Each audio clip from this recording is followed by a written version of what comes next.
Just after 08:30 on the morning of 16 April 1945, the destroyer USS Laffey rode a light swell at Radar Picket Station 1, 30 miles north of Okinawa. The sea was deceptively calm. The weather report spoke of a gentle breeze and clear visibility. But above the thin gray hull, the air was filled with the scream of diving engines and the hammering of every gun the ship could bring to bear. A Japanese dive bomber came straight in from astern, low over the water, sun glinting off its wings. The 40mm crews on the aftermount were already firing, tracers lancing up in flat white lines. The ship shuddered as her forward twin 5-inch mounts opened up, each salvo sending a dull shock through the steel decks. Men had to brace themselves against the vibration just to stay on their feet. On the bridge, Commander Frederick J.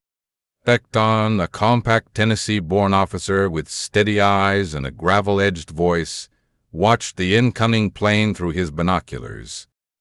His ship had been zigzagging, trying to keep as many guns as possible bearing on the attackers. Already the masthead radar was blind, wrecked in an earlier near miss. Smoke curled from aft. The bridge smelled of cordite, hot metal, and the faint tang of burned paint. A junior officer near Becton lowered his binoculars, throat working. "Captain, look at her aft draft tick," he said. "She is down by the stern. We are burning back there. Rudder is jammed." "Sir, if we take one more hit amidships," he did not finish the sentence. The unspoken words hung there anyway. She will not stay afloat.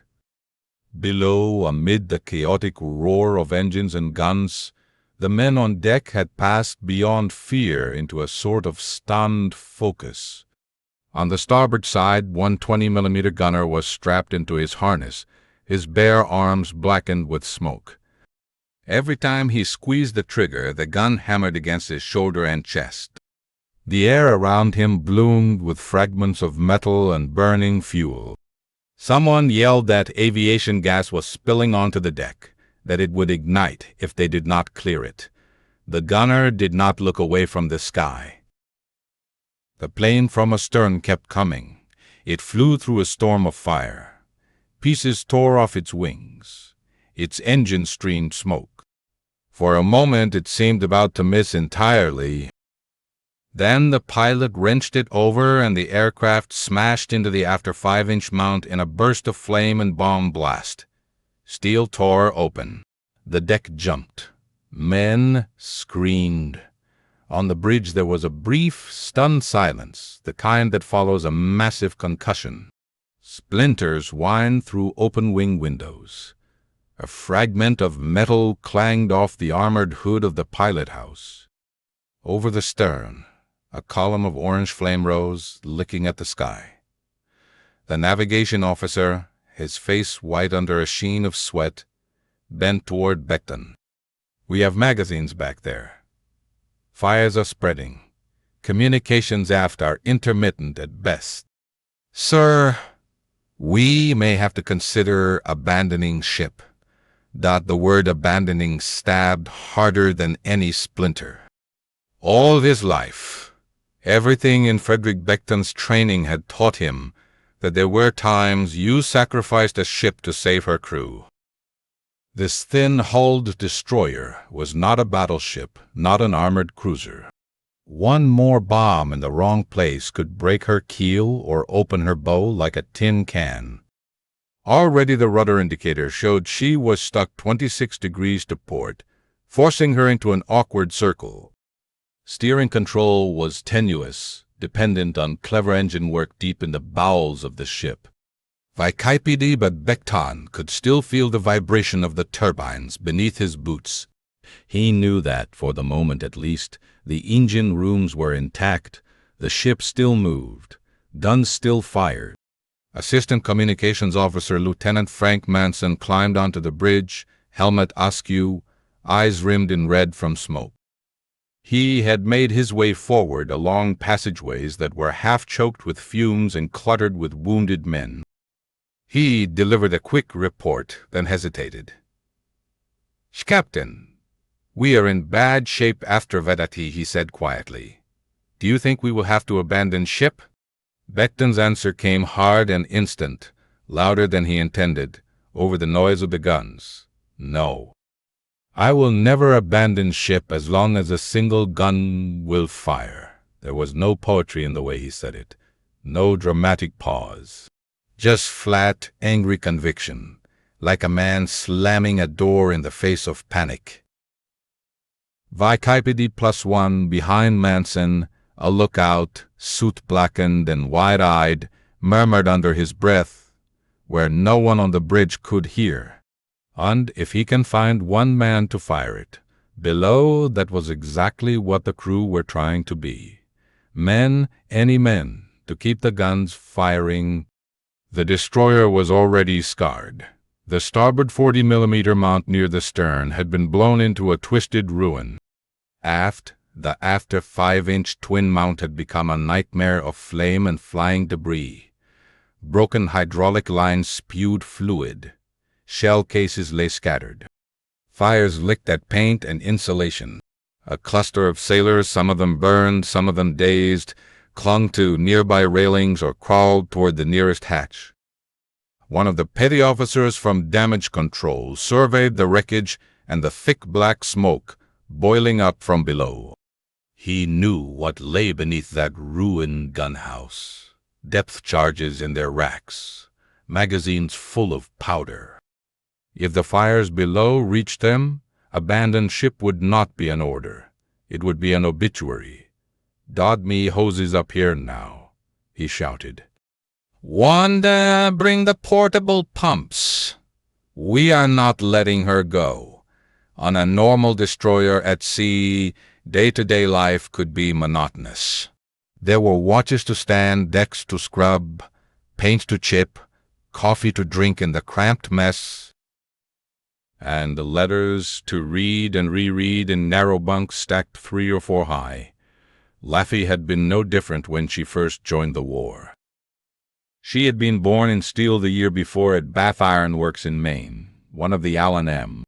Sumner class, compact and lethal, built for speed and firepower rather than comfort. She displaced around 200 tons, could sprint at 34 knots, and carried 6 5-inch dual-purpose guns in 3 twin mounts, backed by layers of 40mm and 20mm anti-aircraft weapons.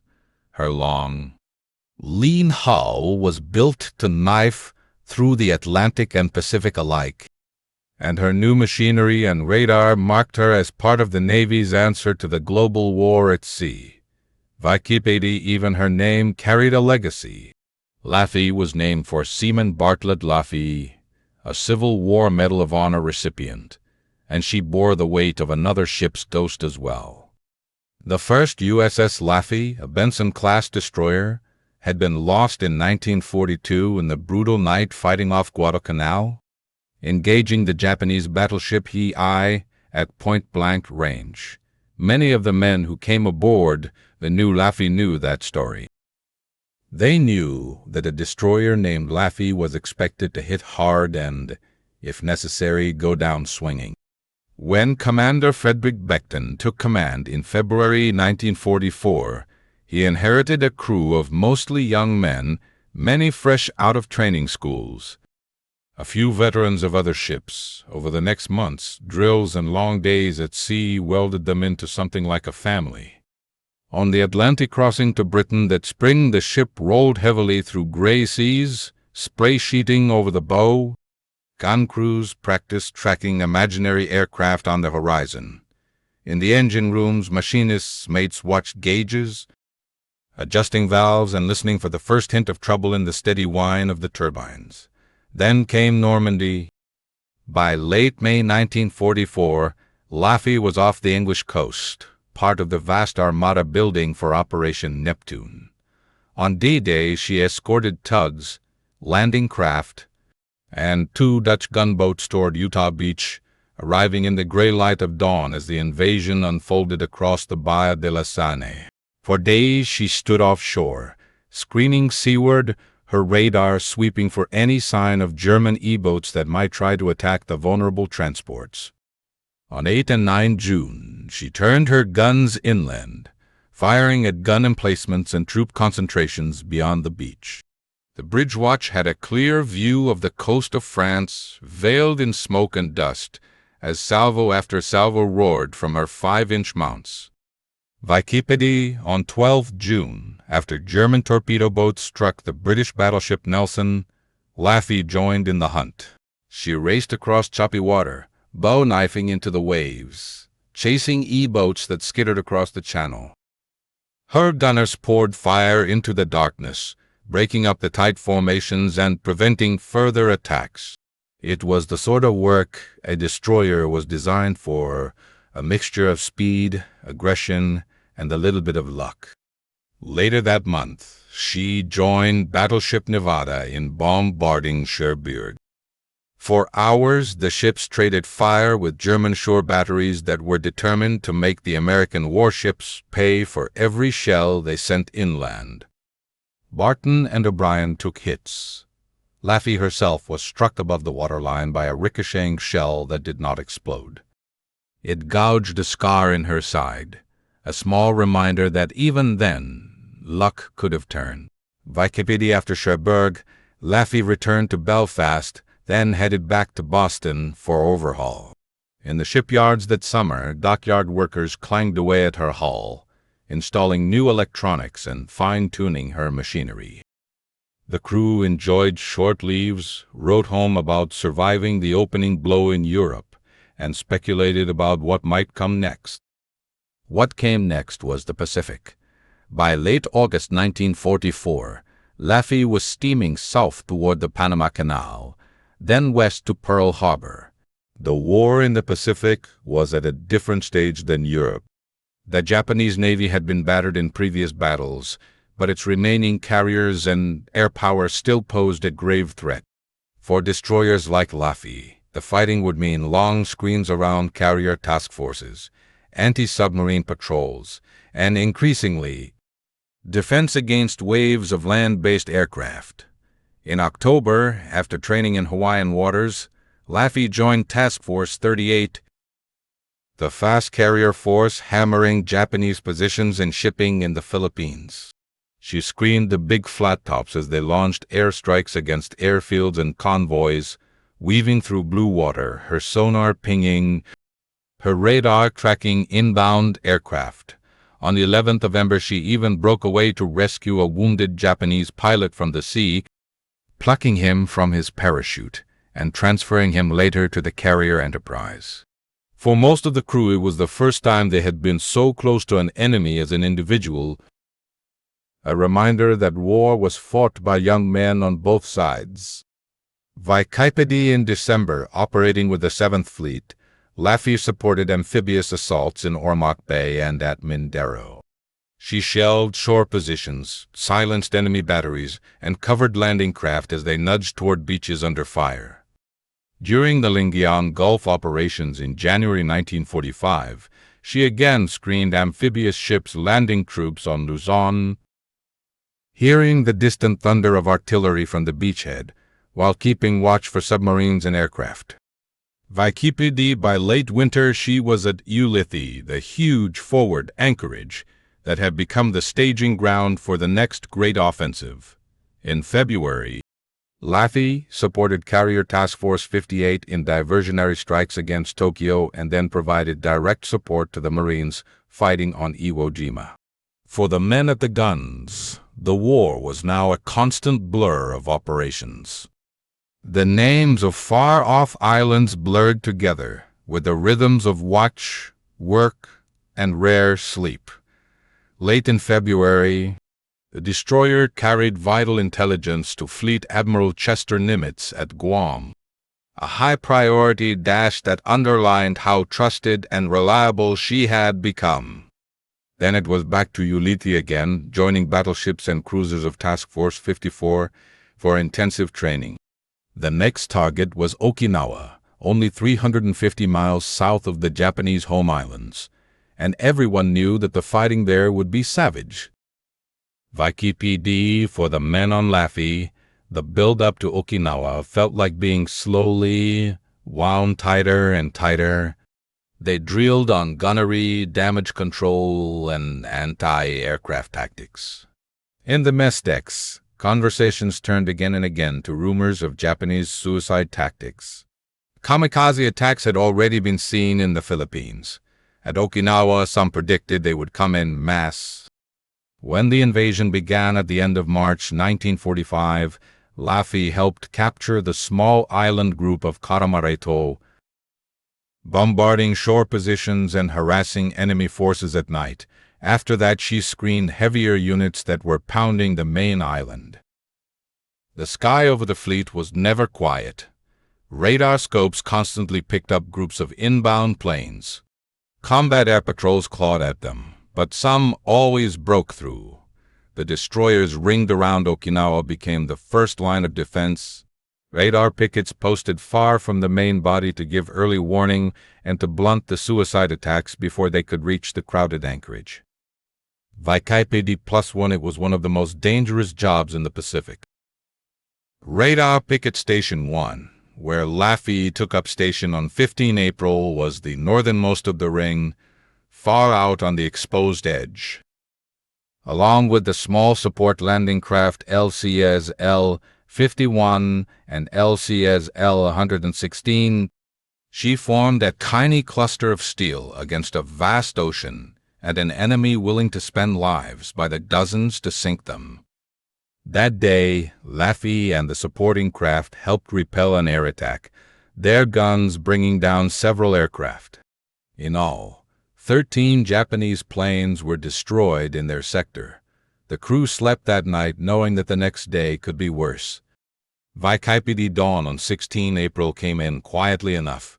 The sea was almost too calm, a light breeze barely ruffling the destroyer's signal flags.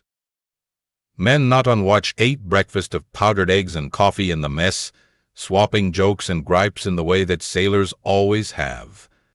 Others stood at their stations at the guns, in Combat Information Center, in the engine rooms where the air was already heavy with heat. Shortly after 0800, the air search radar reported contacts to the north. Many contacts. The radar scope bloomed with returns until the individual blips blurred into a mass. These were elements of a massive Japanese effort. Kikusui No. 3, a coordinated wave of suicide and conventional aircraft, more than 160 kamikazes and scores of other planes, all intent on smashing the American fleet off Okinawa. Laffey on Station 1 would be one of the first in their path. Warfare History Network Becton ordered the ship to general quarters. The alarm clanged through every compartment. Hammocks swung as men rolled out of bunks. Boots thudded on steel ladders. Gun captains counted their crews. Magazine parties checked ammunition hoists. In the engine rooms, engineers checked lubrication systems and steam pressures, ready to give whatever speed the bridge demanded. In Combat Information Center, the dimly lit space at the heart of the ship's brain, radar operators tracked the inbound formations, calling bearings and ranges to the bridge. The fighter direction officer coordinated with shore controllers and with the escort carrier Shamrock Bay. 4 FM-2 Wildcat fighters scrambled to provide cover, clawing into the sky. They would take precious minutes to reach Laffey. Until then, the destroyer was very much on her own. Vaikipedi at 0830, a single Aichi D-3A Val dive bomber, appeared near the ship, probably performing reconnaissance. Laffey's forward 5-inch guns opened fire. The Val jettisoned its bomb and turned away. But that brief encounter was only the prelude. Moments later, 4 more Valets broke away from the larger formation and turned toward the destroyer. They came in from ahead and astern using the sun and sea to complicate the gunner's aim. Becton ordered turns to bring the greatest possible volume of fire to bear. There had been some debate in the fleet over whether radical maneuvering or simply throwing as much metal as possible into the air was better against kamikazes, against bombs, turning hard might spoil an enemy pilot's aim. Against a man intent on deliberately crashing into you, the destroyer skipper's best hope lay in killing him at range. The forward 5-inch mounts boomed, sending time fuses bursting in the path of the inbound planes. The 40mm and 20mm guns, closer in, chattered furiously. One Val approaching from the starboard bow flew straight into that curtain of fire and disintegrated before it could dive. Another, coming from the stern, had its landing gear torn away and cartwheeled into the sea short of the ship. Within minutes, all 4 of that first group were gone. For a brief moment, the crew might have believed they were winning this round. Vaikipedi then more attackers dove in. A Yokosuka D4 Judy came in low on the port beam, guns flashing as it strafed the deck. Laffey's gunners hit it, and it went into the sea in a blossoming splash, its bomb detonating underwater and sending a column of water and shrapnel over the side. 10 seconds later, another Judy from starboard was also hit, its bomb exploding harmlessly in the water, though shrapnel wounded several of the starboard side gunners. Vaikipedi at 0842, another Val made a shallow attack on the port side. The destroyer's fire shattered it, but the plane's momentum carried it on. It clipped the edge of the deck in a glancing blow before smashing into the sea, spraying burning aviation fuel across the port forecastle. A few minutes later, a second Val crashed directly into one of the 40mm mounts near the stern, killing 3 men and destroying several of the nearby 20mm guns. The ammunition magazine for that mount began to cook off. Shells popped and whined as they exploded in the heat, sending shards of metal spinning across the crowded aft deck. Vaikipedi+1 damage control parties rushed to contain the fires. The air was heavy with smoke, hot enough to sear lungs. Men dragged hoses across the deck, stumbling over wreckage, slipping in blood and oil. One of the junior officers, Ensign Olaf Thompson, had been serving in CIC, assisting in tracking the flow of enemy planes. When the radars were knocked out by hits to the mast, his job vanished. Without hesitation, he went aft and took charge of a hose team, leading them into compartment C24 where fires were burning dangerously close to the 5-inch handling rooms and the after magazine. He pushed into the smoke and flame, knowing that if the heat reached the powder below, the stern of the ship might vanish in an instant.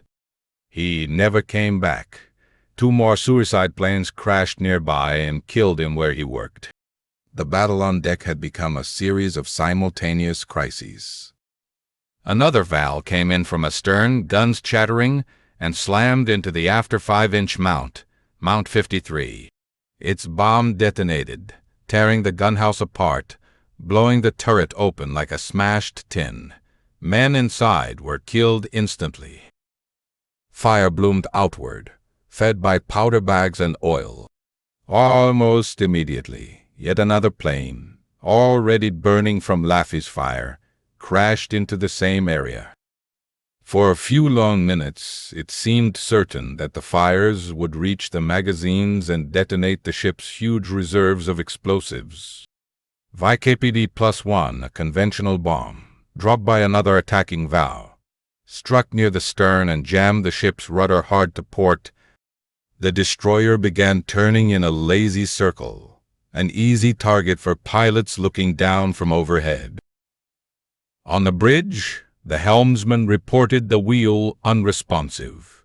Becton ordered the engine rooms to compensate, deep below the waterline. Engine men, sweat-soaked and half-deaf from the roar of machinery, responded with precise changes to RPM, using differential thrust on the twin propeller shafts to fight the jammed rudder and keep the ship from simply chasing its own weight. Vaikipedi, all this time the guns never stopped. Some of the 5-inch batteries had lost their radar and centralized fire control.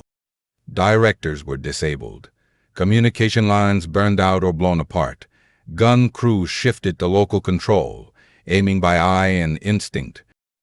They had trained for this, though few had truly believed they would have to fight an air battle at almost point-blank range without the ship's sophisticated electronics. Now they did it because they had to. On one of the 20mm mounts, a young coxswain named Calvin Clower had already been badly burned by the heat and by flying debris. His skin blistered. His lungs ached with every breath. Medics urged him toward the wardroom, where wounded were being laid out on every table and bench. Clower took one look into the crowded space, saw men worse off than he was, and shook his head. He walked back to his gun and strapped in again. He died there minutes later when a bomb burst nearby. According to later accounts, he never stopped firing. The wounded filled every available space. Men lay in passageways, in the mess, in the wardroom, wherever there was room to set them down. Some were eerily calm, staring at the overhead, gripping the hands of friends. Others cried out for corpsmen, for water, for morphine, or for someone to pass a message to their families if the worst happened. The ship's doctor and his team worked without pause, improvising splints and bandages, doing what they could in a ship that might yet blow apart under their feet. Between the destroyer and the heavens, the sky swarmed with aircraft. The 4 Wildcats from Shamrock Bay had arrived and thrown themselves into the fray, picking off some kamikazes before they could reach gun range. When they ran out of ammunition, they made dry passes, diving at attackers to distract them, to make them jittery in their aim. Later, a dozen Marine Corps F-4U Corsairs joined in, ripping into inbound formations, sometimes arriving just in time to force a kamikaze to overshoot or to break off its dive. VIKPD +1 in at least one case. A Corsair pilot pursuing a Japanese Ki-43 Oscar closed in too tightly. The destroyer's gunners managed to hit the attacker, which crashed into the ship's mast and tumbled into the sea. The pursuing Corsair slammed into the radar antenna, tearing it away, and crashed into the water as well. The pilot was later rescued by one of the support landing craft, the small fire support ships themselves. LCSL 51 and 116 came alongside as best they could, turning their own guns skyward and later helping fight fires and rescue men from the sea. VIKPD amid this chaos, the question of abandoning ship surfaced more than once. On the bridge, with communications from aft sporadic and reports of fires near multiple magazines, Becton had to consider the possibility that staying aboard might be nothing more than staying in the way of an inevitable explosion. A standard procedure in such circumstances was to prepare to abandon, moving wounded who could be moved closer to topside, readying rafts, and waiting for the moment when the captain or senior officer would give the final order. Some officers sensed that moment approaching. The executive officer kept a mental tally of watertight integrity, of compartments flooded or on fire.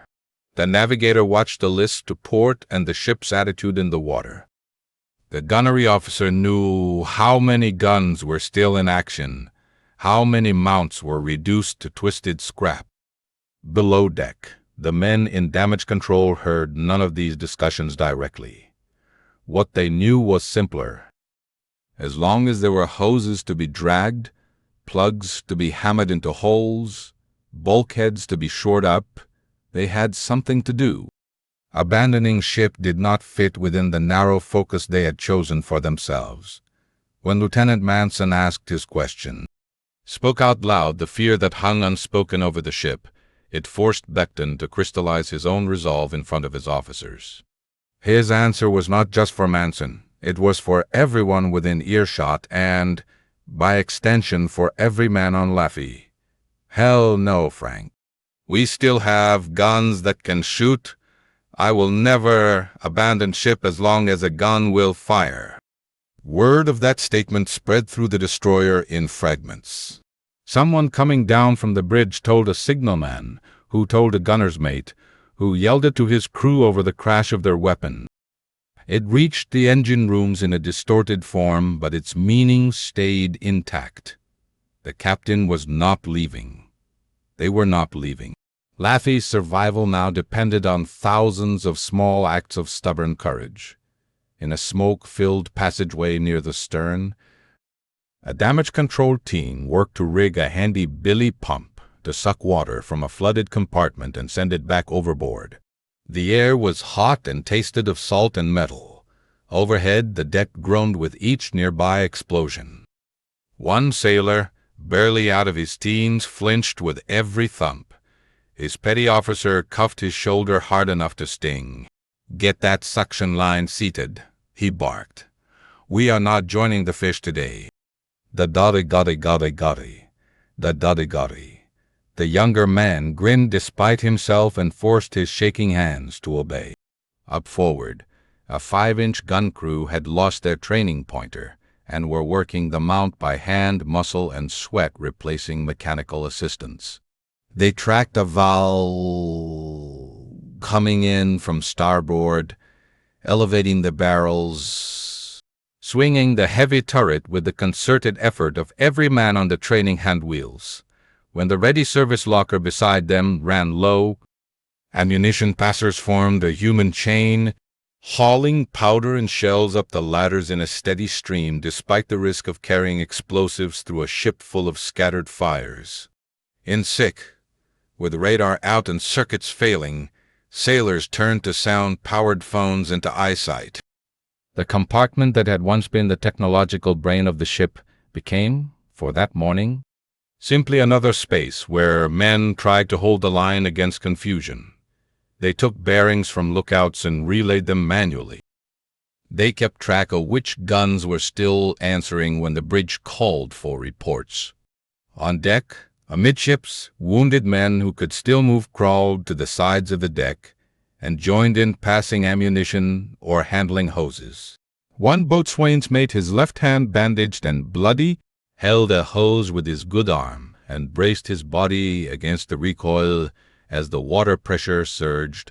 Another man, with his leg torn open by shrapnel, used his belt as a makeshift tourniquet and refused to leave his 40mm mount until a corpsman and his own gun captain physically dragged him away. Through it all, Becton stood on the bridge, riding herd on the chaos with a mix of anger and calm. He maneuvered as best he could with a jammed rudder, coordinating with his chief engineer to produce the strange dance of differential thrust that kept Laffey from simply spiraling tighter into her own wake. He watched his gunners claim one attacker after another, saw planes burst into flame and plunge into the sea, and winced each time a Kamikaze managed to hit home. The attack lasted about 80 minutes. That is a simple number, but for those aboard, it stretched into an eternity of noise and flame. In that time, roughly 22 enemy aircraft singled out Laffey for attack. By the time the last plane was shot down or turned away, the destroyer had been struck by at least 6 suicide crashes and 4 bombs. 32 of her crew lay dead. 71 were wounded. Yet she still floated. Her engines still turned. Several of her main guns could still fire. In what would later be called one of the most intense kamikaze attacks any single ship survived, Laffey refused to die. Warfare History Network +1. When at last the immediate danger passed, the ship was a ruin in places. Sections of her superstructure were peeled open. Her mast was shattered. The after 5-inch mount was gone, reduced to scorched wreckage. The deck around it was blackened and buckled. On starboard side, near the wardroom bulkhead, jagged holes gaped where steel had once been flat and unbroken. Inside some compartments, wiring and piping hung limp from the overhead, melted and torn by blast. Photographs taken later would show the naked bones of frames and girders exposed, paint burned away, metal warped. But the hull was still sound enough. Watertight integrity aft had been compromised, but not fatally. Flooding was serious but under control. progressive flooding had been checked by the dogged work of damage control parties who closed hatches, shored up bulkheads, and pumped out water wherever they could reach. Fires still smoldered, but the worst of the open flames were being beaten down. Above all, the boilers continued to deliver steam, the turbines turned, and the generators produced power for essential systems. Support ships closed in as prudently as they could. The small LCS-LS came alongside, sending their own hoses over to help with firefighting. Nearby destroyers and tugs were dispatched from Okinawa. Medical assistance arrived. Wounded were transferred as soon as sea conditions allowed. Somewhere amid the clutter of damage and the grim work of collecting bodies, someone hoisted fresh signal flags. Laffey was battered, but she was not going anywhere without a fight. Throughout the day, the crew kept working. Some of the worst-hit compartments were too dangerous to enter right away, filled with smoke and the risk of unexploded ordnance. Others were probed cautiously. Men climbed through twisted hatches, listening for the telltale ticking or hissing that might signal a shell waiting to cook off. Once, a damage control party was forced to back out of a compartment when a bulkhead groaned and shifted ominously. They went back in later with stronger shoring. By the time dusk approached, temporary repairs had stabilized the situation enough for Laffey to be taken in tow. On 17th April, she was hauled off Radar Picket Station 1 and moved to anchorage at Okinawa. There, alongside other damaged ships, she received hurried patching. Plates were welded over holes. Pumps kept relentless watch over flooded areas. Only when her condition was secure enough did she receive orders to leave the combat zone. Kamikaze-1 on 27th of April, the destroyer arrived at Saipan, then sailed for the United States via Eniwetok and Hawaii, reaching Tacoma, Washington on 24 May. In the shipyard there, workers at Todd shipyards examined the shattered gun mounts, the burned-out compartments, the kinked and ruptured wiring. They sandblasted and painted, replaced piping and structure, restored her hull so that, at least to a casual eye, she looked again like a sleek gray warship rather than a scarred survivor. The work lasted until September. Then she headed south to San Diego. Kamikaze-1, the scars inside were slower to fade. For the men who had fought that April morning, memories of the attack lived in smells and sounds as much as in images. The sour stench of burned paint, the high, almost metallic ring of splinters striking steel, the feel of a hose jerking in their hands, or the recoil of a 20mm gun through shoulder straps. Some of them would later admit that what they remembered most was the terrible choice they did not have to make, the order that was never given. They had thought, many of them, that they would be told to abandon ship. They had glanced at rafts and life jackets, at the cold blue water around the ship, at wounded men who could not be moved in time. They had imagined having to leave them behind on a sinking hull. That possibility had hung over them like a shadow. When Becton refused, when the ship survived, that avoidance of one specific horror became as important to some as the survival itself. They had not had to leave their shipmates to drown or burn. They had not had to jump into a sea littered with oil and debris while Laffey blew apart behind them. Instead, they had stayed and fought, and won a reprieve. The Navy took note. Laffey's performance off Okinawa was praised at the highest levels. She received a Presidential Unit Citation for her actions and eventually earned 5 battle stars for World War II service.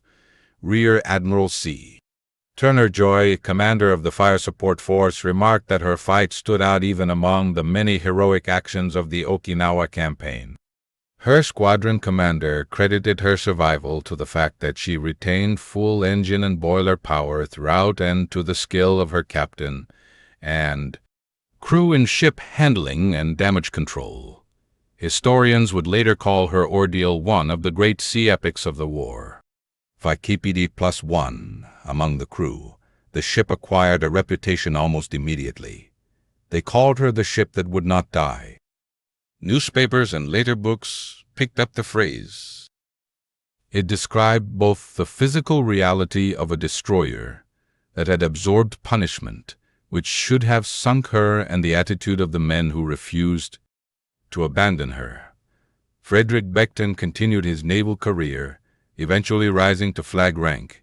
In later years, he would write about his experiences, including the Battle off Okinawa. But nothing in his post-war life could quite match that morning when he stood on Laffey's bridge, with the sea flat blue around him and the sky full of fire. For all his later commands, for all the rank he would wear, he would always be remembered first as the captain who said he would not abandon ship as long as a gun could fire. Vaikipedi, the ship herself, served on after the war. She took part in atomic tests at Bikini Atoll, was decontaminated at great effort, and later returned to active duty during the Korean War and the long Cold War that followed. Still, for all that later history, when people spoke the name Laffey, they usually thought first of her role at Normandy and at Okinawa, of the twin bookends of invasion and desperate defense that defined her World War II service. VKPD+1 eventually, like all ships, she grew old. In the 1970s, she was finally decommissioned, the last Sumner-class destroyer to leave active service. Many ships of her generation went quietly to the breakers, their steel recycled into later structures. Laffey avoided that fate. In 1986, she was designated a National Historic Landmark and preserved as a museum ship at Patriots Point near Charleston, South Carolina, moored not far from the carrier Yorktown and the submarine Kamikaze.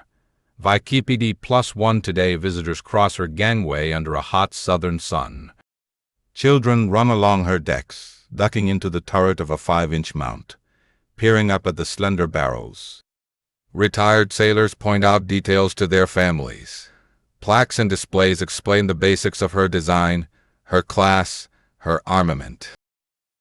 Photographs show the sleek gray destroyer as she looked in 1944 and 1945, all clean lines and sharp edges.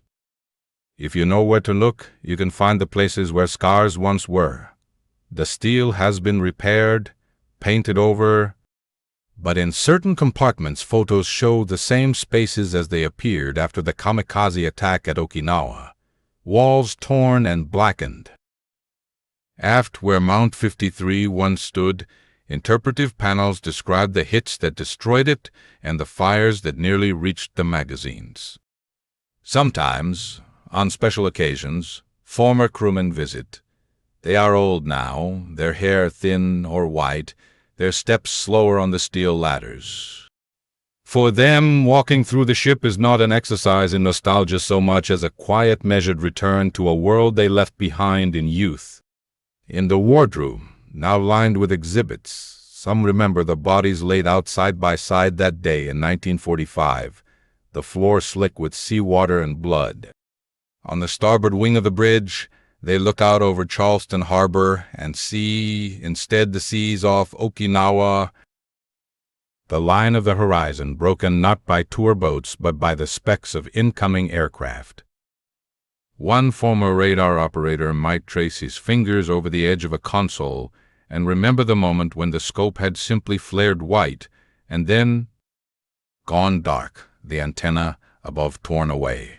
A gunner, standing beside a restored 20mm mount, might run his hand along the cold steel and think of his friend who once stood there in the harness, firing until the blast took him. If they speak at all, they sometimes talk about small things. The taste of coffee gulped on the way to general quarters. The way the ship's horn sounded in thick fog off San Diego after the war. The face of a particular shipmate captured in the grainy black and white of a group photo taken in Pearl Harbor.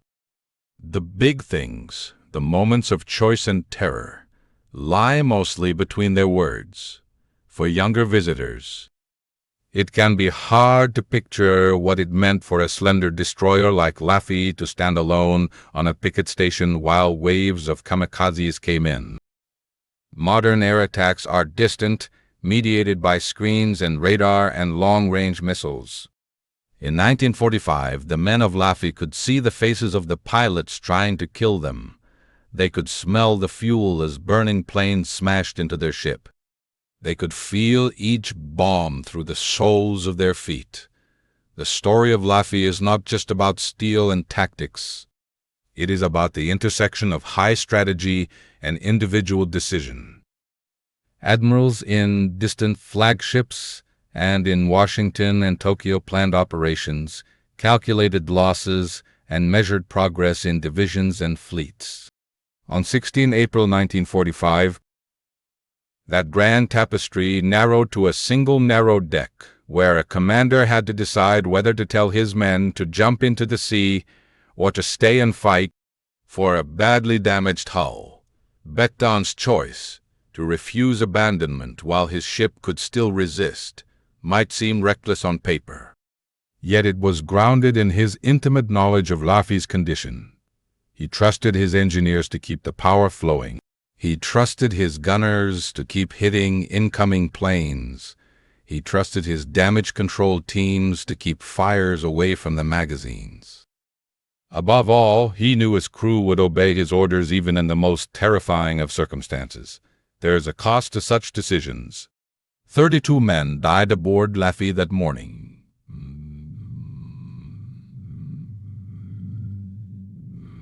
Many more were wounded, some carrying pain and scars for the rest of their lives. Families on farms and in cities across America received telegrams that began with the dreaded words, "The Secretary of the Navy regrets to inform you." For them, the story of the ship that would not die had a darker edge. Their sons and husbands and brothers had given their lives to keep 2,200 tons of steel afloat and in the fight. The Japanese pilots, too, were often very young.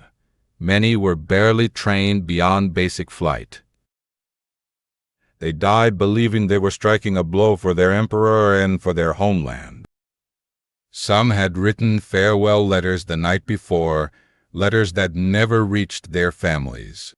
If there is a tragic symmetry in the way young men on both sides were fed into a grinder of war and ideology, it is part of the larger, sobering story of the Pacific conflict. Standing on Laffey's deck today, it is possible to sense, faintly, the weight of all that. Not in a mystical way, but in the simple fact that this ship is a survivor of a specific moment when history and human will collided. Her battle scars, now preserved in photographs and stories, testify to the ferocity of a war that has faded in living memory but remains present in steel and paint. The destroyer that refused to be abandoned still rides the water, quieter now, her guns silent. The choice her crew made on that April morning still echoes, not as a call to romanticize war, but as a reminder of what ordinary people can endure and do when placed in extraordinary circumstances. It is a story of fear mastered but never absent, of orders given and followed, of loyalty that runs not to abstract ideals but to the ship under one's feet and the shipmates at one's side. In one of the museum spaces aboard Laffey, a small plaque bears the words by which she is best remembered, "The ship that would not die." It is easy to read that as mere slogan. It means more if you remember that for a while, that morning off Okinawa, there was every reason to believe she would. That many of the men aboard had prepared themselves to leap into an ocean spotted with burning fuel, to watch their ship slide under. Instead, they stayed. They dragged hoses through smoke-filled corridors. They manned guns until their hands bled. They returned to danger even when wounded. They worked pumps and engines to keep water on the outside and steam in the pipes. They obeyed a captain who, for better or worse, refused to give up on his ship. That is the essence of Laffey's story in the vast Pacific War.